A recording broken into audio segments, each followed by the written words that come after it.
ছয়টা দোয়া এবং জিকির আছে, যেই দোয়া জিকিরগুলো কোরআন হাদিসে বর্ণিত সকল দোয়া জিকিরের খোলাসা, সারমর্ম এবং নির্যাস। এই ছয়টাকে যদি কোনো মুসলমান নিয়মিত আঁকড়ে ধরে, তাহলে কোরআন এবং হাদিসের যত দোয়া এবং জিকির আছে কেমন যেন তার নির্যাসটা নিয়মিত সে আমল করলো। বলবো সেগুলা। এই ছয়টা দোয়া এবং জিকিরের মধ্যে সর্বপ্রথম হলো নবী করিম সাল্লাল্লাহু আলাইহি সাল্লামের প্রতি দুরূদ প্রেরণ করা। নবীজি সাল্লাল্লাহু আলাইহি সাল্লামের প্রতি দুরূদ প্রেরণ করার আমল এরকম আমল, আপনি যদি সারা দিনে শুধুমাত্র নবীজির প্রতি দুরূদ প্রেরণ করার আমলটাই জিকির হিসাবে সবচেয়ে বেশি করেন, দোয়া হিসাবে যদি এটাই আপনি সারাদিন করতে থাকেন, তো আপনার জন্য যথেষ্ট হবে। আল্লাহর কাছে আর কিছু না চাইলেও চলবে, আর কিছু না চাইলেও চলবে। দুরূদ মানে হলো নবীজির জন্য দোয়া করা। ভাই, আল্লাহ তার হাবিবকে রহম করবেন, আপনার আমার দোয়ার দিকে আল্লাহর তাকানোর কোনো ঠেকা আছে? নবীজি কি আমাদের দোয়ার কোনো মুখাপেক্ষী?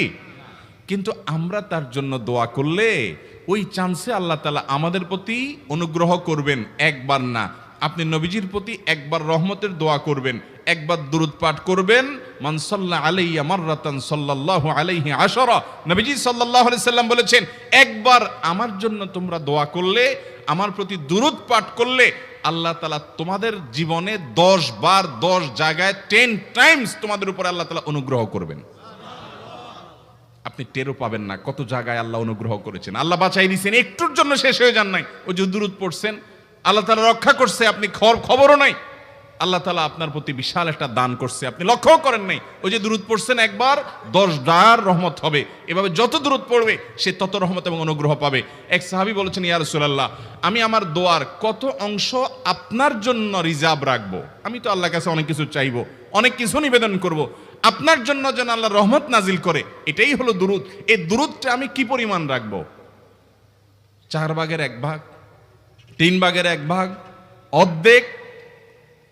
এরপরে সাহাবী বলছেন, আসলে যদি সবগুলোই করি, উনি এক একটা পার্সেন্টেজ বলছেন, আর নবী করিম সাল্লাল্লাহু আলাইহি সাল্লাম বলছেন যে, তাকে বোঝাচ্ছেন যে আরো বেশি করতে পারলে ভালো হয়।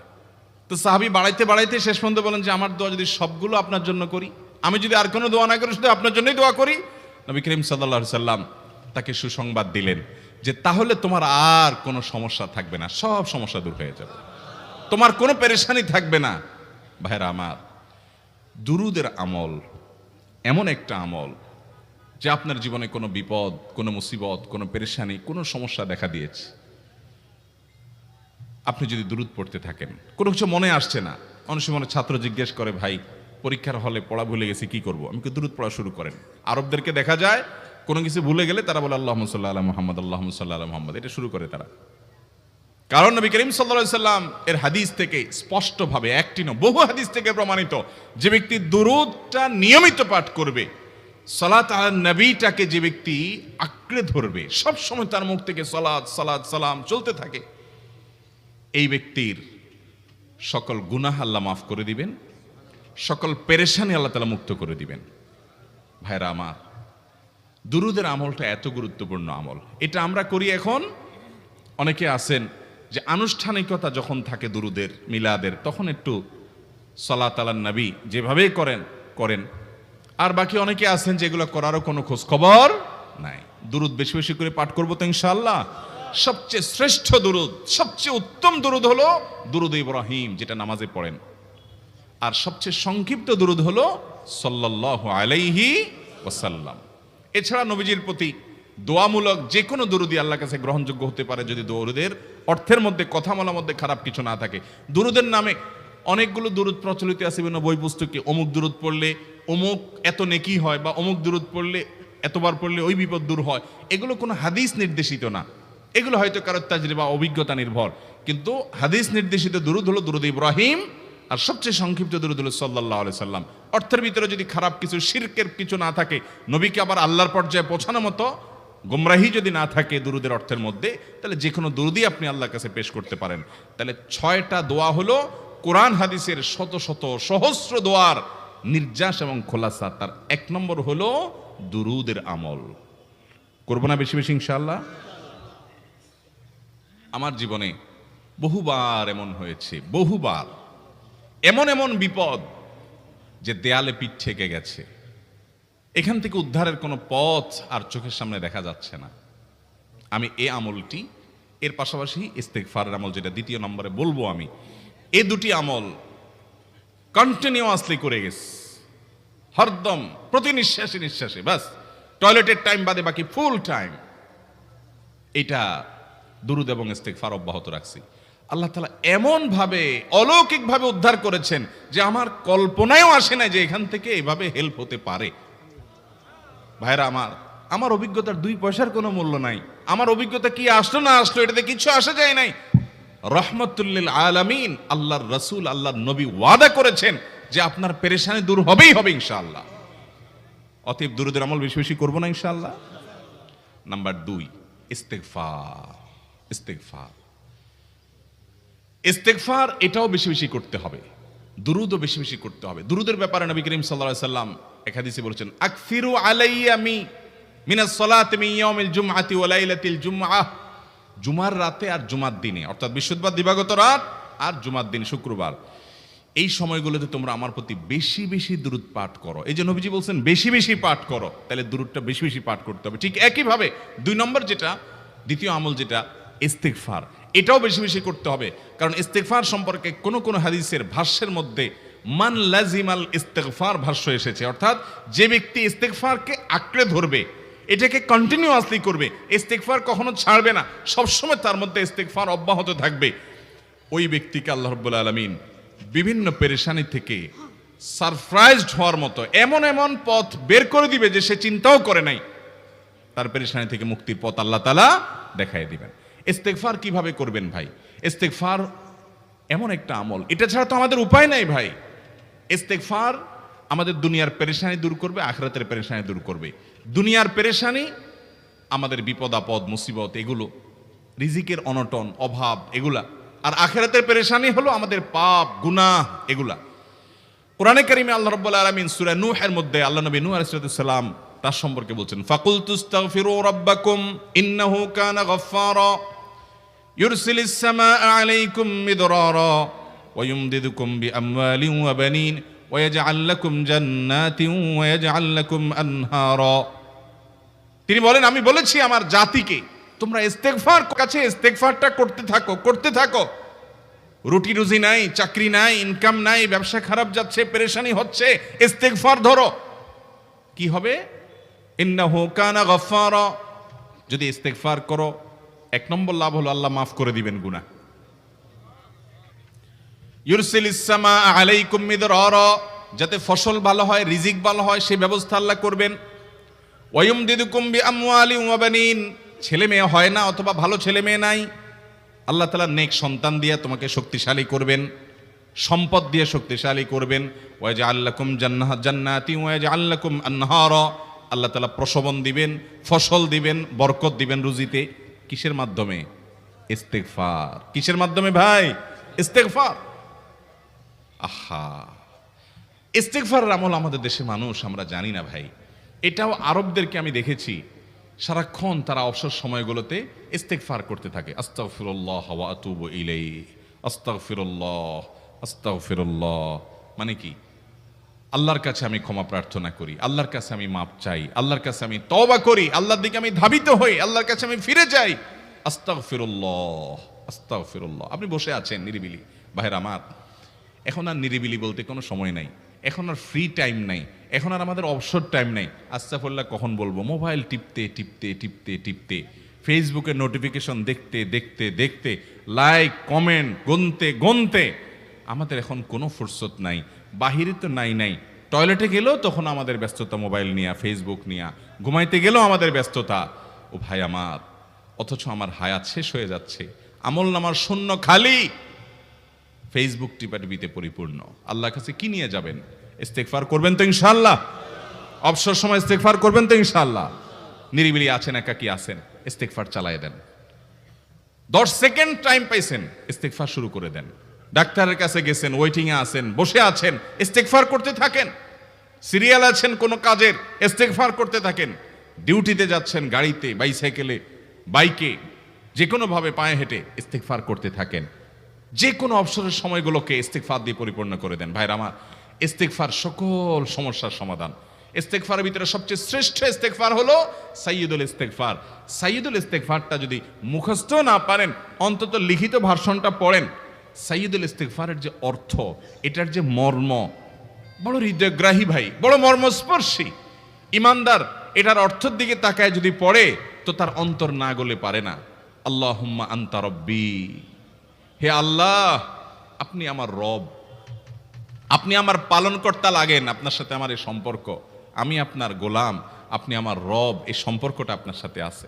আল্লাহুম্মা আনতা রব্বি লা ইলাহা ইল্লা আন্ত, ও আল্লাহ আপনি ছাড়া আমার ইবাদত, আমার গোলামি, আমার দাসত্ব, উপাসনার উপযুক্ত আর কেউ নাই।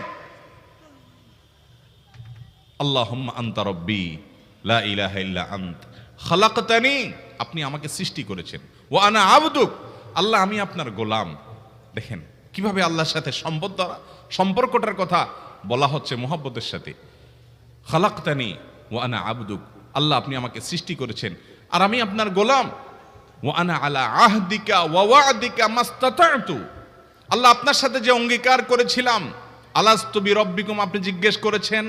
আলমে আরওয়াহাতে আমরা বলেছি বালা, হ্যাঁ আপনি আমার রব। আপনাকে রব হিসাবে স্বীকৃতি দিয়ে আপনার গোলামি করার যে অঙ্গীকার আমরা করেছি, কালিমাতুশ শাহাদা যে আমরা পাঠ করেছি, এই যে আপনার সাথে কৃত অঙ্গীকার, রব হিসাবে স্বীকৃতি দেওয়ার পর, গোলাম হিসাবে মেনে নেওয়ার পর, আমি আপনার যে গোলামি করার কথা ছিল, ওয়া আনা আলা আহদিকা ওয়া ওয়া'দিকা মাস্তাতা'তু, যতটুকু পারছি আমি সে ওয়াদার উপরে থাকার চেষ্টা করছি আল্লাহ। ওয়া আনা আলা আহদিকা ওয়া ওয়া'দিকা মাস্তাতা'ত আবুউ লাকা বিনি'মাতিকা আলাই, আল্লাহ আমি স্বীকার করি আপনি আমার প্রতি অনেক নিয়ামত দিয়েছেন, অনেক নিয়ামত দিয়েছেন, এটা আমি স্বীকার করি। ওয়া আবুউ লাকা বিযামবি, আর আমি এও স্বীকার করি যে আল্লাহ অনেক অপরাধ, অনেক পাপ আমার দ্বারা হয়ে গেছে। ফাগফিরলি, অতএব আপনি আমাকে মাফ করে দেন। ফাইন্নাহু লা ইয়াগফিরুয যুনুবা ইল্লা আনতা, কারণ আপনি ছাড়া আর কেউ গুনাহ ক্ষমা করতে পারবে। ভাইরা আমার, অর্থের দিকে লক্ষ্য করে করে, মর্মটা বুঝে বুঝে একটু সাইয়্যিদুল ইস্তেগফার পড়েন। লেখা দেখে দেখে পড়েন, ইউটিউব থেকে দেখে দেখে পড়েন, কিন্তু পড়েন। আল্লাহুম্মা আনতা রাব্বি লা ইলাহা ইল্লা আন্ত খালাকতানি ওয়া আনা আবদুক ওয়া আনা আলা আহদিকা ওয়া ওয়া'দিকা মাস্তাতা'তু আউযু বিকা মিন শাররি আবুউ লাকা বিনি'মাতিকা আলাইয়া ওয়া আবুউ লাকা বিযামবি ফাগফিরলি ফাইন্নাহু লা ইয়াগফিরুয যুনুবা ইল্লা আনতা। এটা হলো বড় ইস্তেগফার। এত বড় ইস্তেগফার পড়তে পারেন না, কোনো পেরেশানি নাই, কোনো অসুবিধা নাই। সবচেয়ে ছোট ইস্তেগফার হলো আস্তাগফিরুল্লাহ আস্তাগফিরুল্লাহ আস্তাগফিরুল্লাহ। আল্লাহ আপনার কাছে ক্ষমা চাই, কত ভুল হয়ে যায়, কত অন্যায় হয়ে যায়। ভাইরা আমার, এটা হলো রিমুভার। ভুল করে কিছু লিখছেন, রিমুভ করে ফেলছেন, শেষ হয়ে গেছে। আপনি ঘন ঘন ইস্তেগফার পড়তে থাকেন, অগণিত ভুল হয়, অগণিত ত্রুটি হয়, বারবার ইস্তেগফার এগুলোকে সবগুলোকে শেষ করে দেয়। ভাইরা আমার, নিরাপত্তা এনে দেয়। আল্লাহ কোরআনে কারিমে বলেছেন যে আপনার রব আপনার কওমের প্রতি আযাব নাজিল করবেন না যদি আপনি থাকেন। আর যদি তারা ইস্তেগফারে রত রাখে, তাহলে গণ আযাব আল্লাহর পক্ষ থেকে আসবে। অতএব ভাইরা আমার, ইস্তেগফার বেশি বেশি করতে হবে। 6টা আমল, 6টা জিকির, দোয়া হলো শত শত হাজার দোয়া এবং জিকিরের সান্নিধ্যাসের। দ্বিতীয়টা হলো ইস্তেগফার। চেষ্টা করবো না ইনশাআল্লাহ ইস্তেগফার করার, চলতে ফিরতে আস্তাগফিরুল্লাহ ওয়া আতুবু ইলাইহি, অথবা শুধু আস্তাগফিরুল্লাহ। আরেকটা ইস্তেগফার হাদিসে বর্ণিত, আস্তাগফিরুল্লাহাল্লাযী লা ইলাহা ইল্লা হুয়াল হাইয়ুল কাইয়্যুম ওয়া আতুবু ইলাইহি ওয়া লা হাওলা ওয়া লা কুওয়াতা ইল্লা বিল্লাহ। এটাও ইস্তেগফার। তাহলে একটা বড় ইস্তেগফার, একটা মিডিয়াম, একটা ছোট, যার যেটা সুবিধা হয় এটা পড়েন। বড়টা হলো সাইয়্যিদুল ইস্তেগফার, সবচেয়ে শ্রেষ্ঠ ইস্তেগফার যেটা হাদিসে বর্ণিত হয়েছে। সাইয়্যিদুল ইস্তেগফার নবীজি সকাল সন্ধ্যা পাঠ করতেন, বিভিন্ন সময় পাঠ করতেন, রাতে পাঠ করার কথা বলতেন।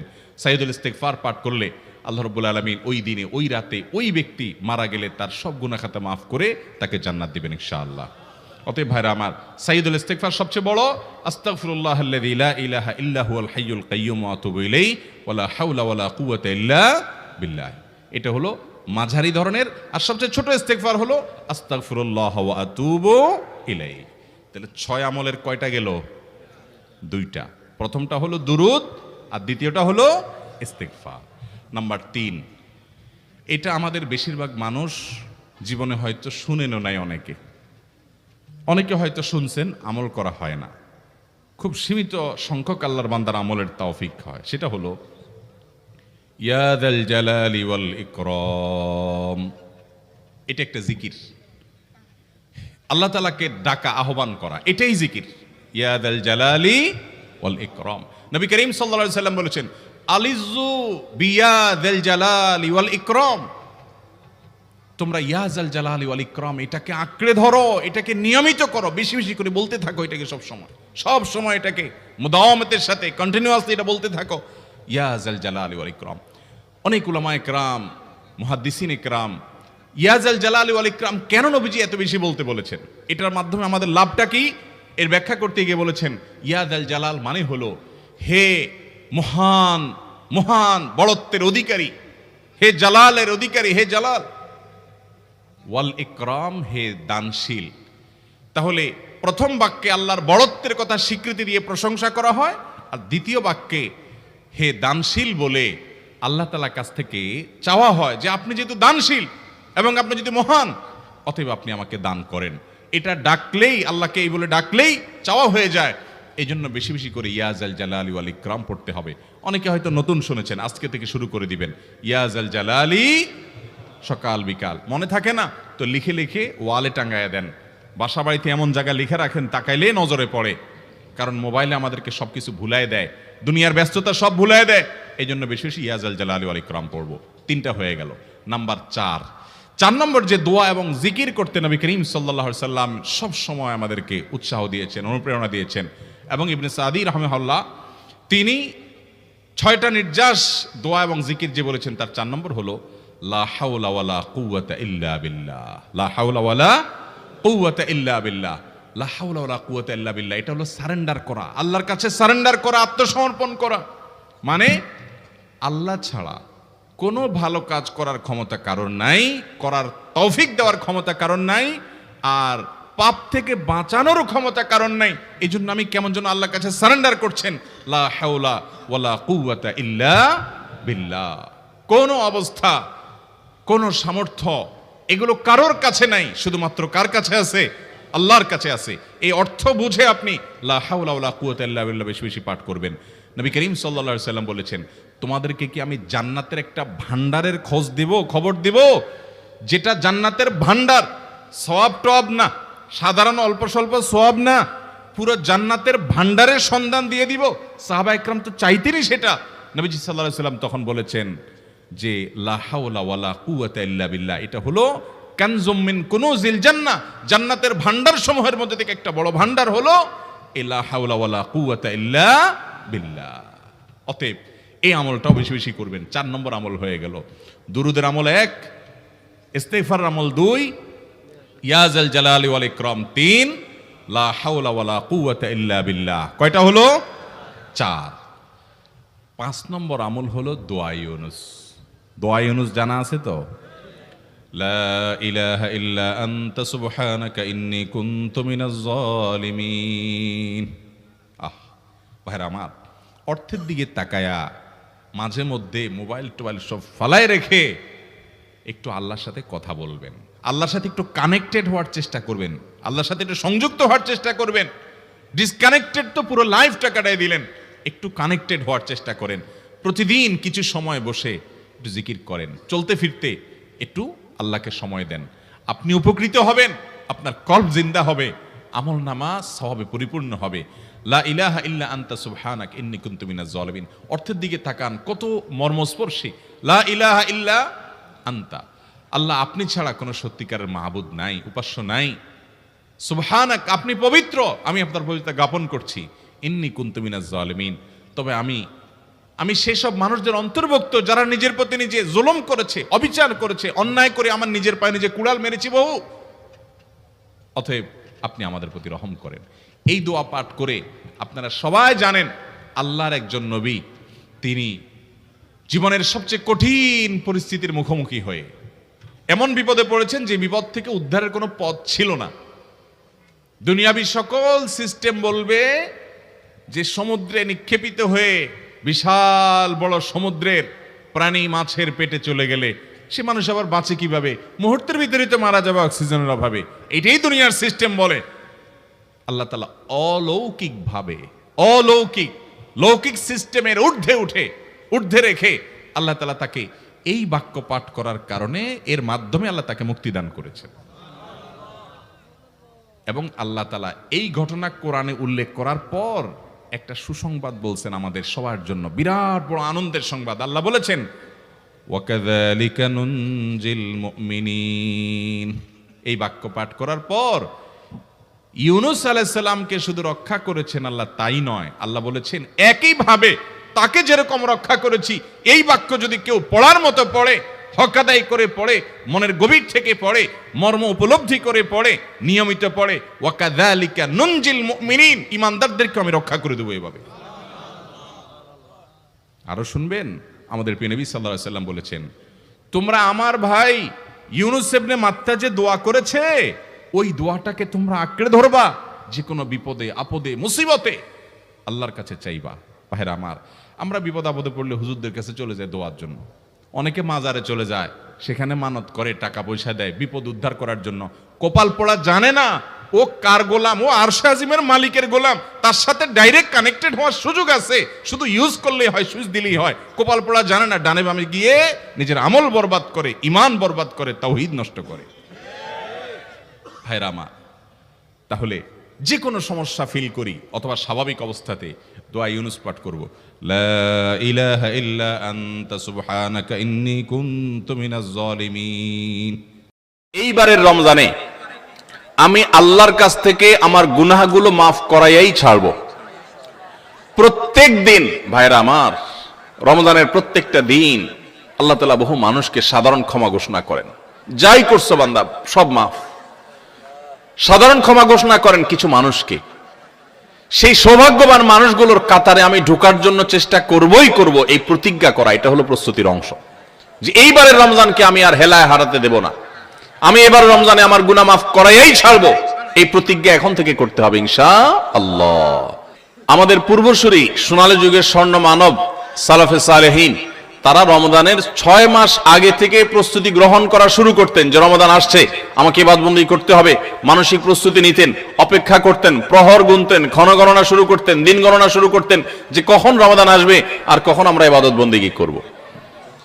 আর আমাদের অবস্থা হলো, আমরা অপেক্ষায় থাকি যে চাঁদ উঠলে শুরু করব, চাঁদ দেখা গেলে তখন এবার আমরা কোরআন তেলাওয়াত, জিকির আজকার, ইবাদতবন্দি শুরু করব। ভাইরা আমার, দাঁড়ায় থাকা একজন মানুষ দ্রুততার সাথে হঠাৎ করে খুব জোরে দৌড় দেওয়া শুরু করতে পারে না। দাঁড়ানো থেকে আগে হাঁটা শুরু করে, এরপর একটু গতি বাড়ায়, তারপরে অনেক স্পিড মানুষ দেয়।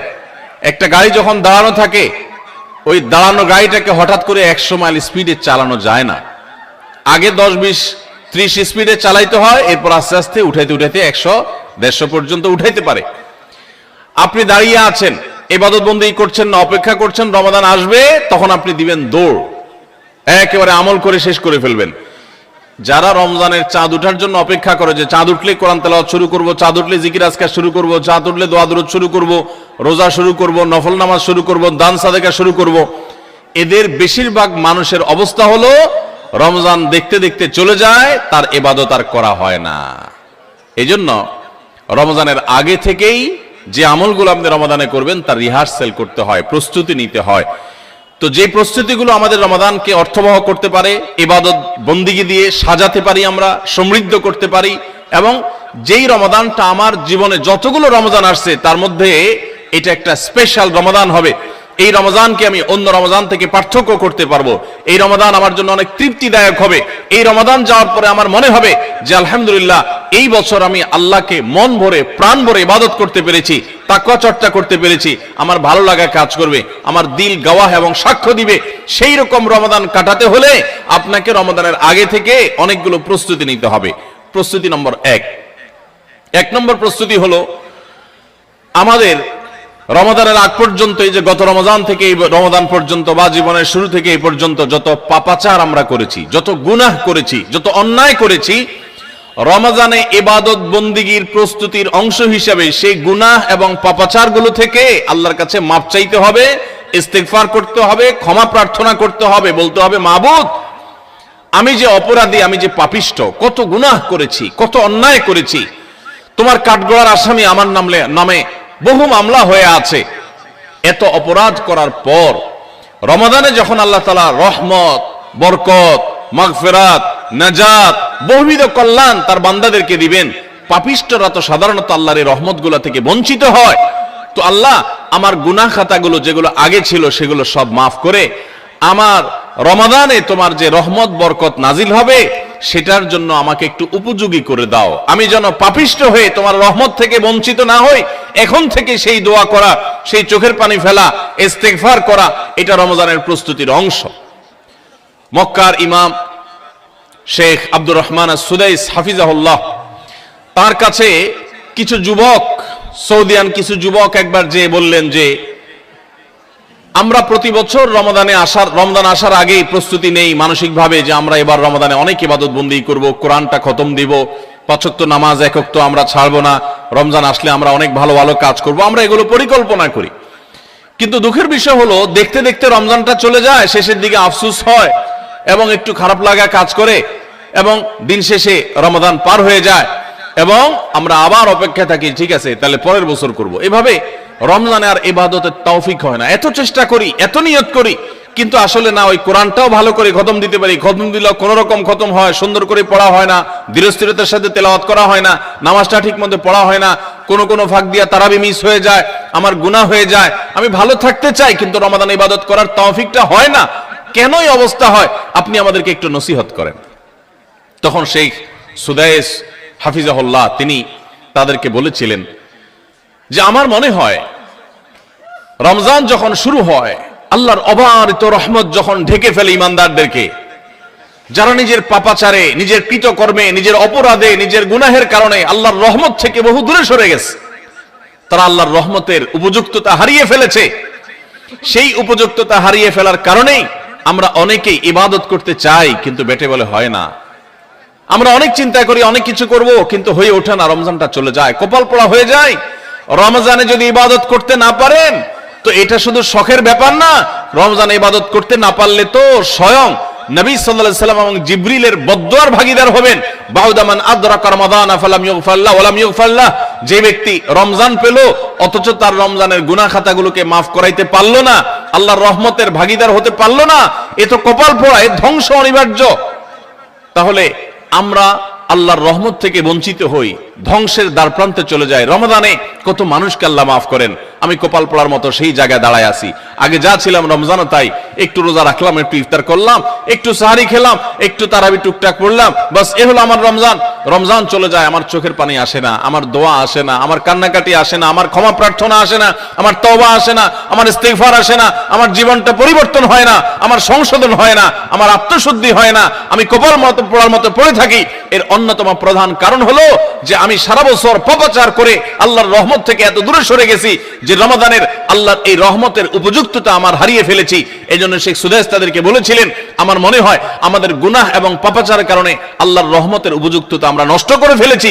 এই জন্য রমজান আসার আগে প্রস্তুতি হিসাবে আমরা আল্লাহর কাছে চোখের পানি ফেলে দোয়া করে আগের সব গুনাহগুলো মাফ চেয়ে নেই যে আল্লাহ রমজানের রহমতের উপযুক্ত হওয়ার জন্য আমার পূর্বের সব গুনাহ মাফ করে দেন, আমার হালখাতা করে দেন। আমরা যেরকম দোকানদারদের কাছে পুরাতন বাকি সমস্ত টাকা পরিশোধ করে হালখাতা করলে নতুন করে আবার অনেক বাকি দেয় আমাদেরকে, আর আগের টাকা পরিশোধ না করলে নতুন বাকি দেয় না, তো আল্লাহর কাছে আগের গুনাহগুলো মাফ করে নিতে পারলে, মাফ করায় নিতে পারলে নতুন করে রহমতের উপযুক্ততা তৈরি হয়।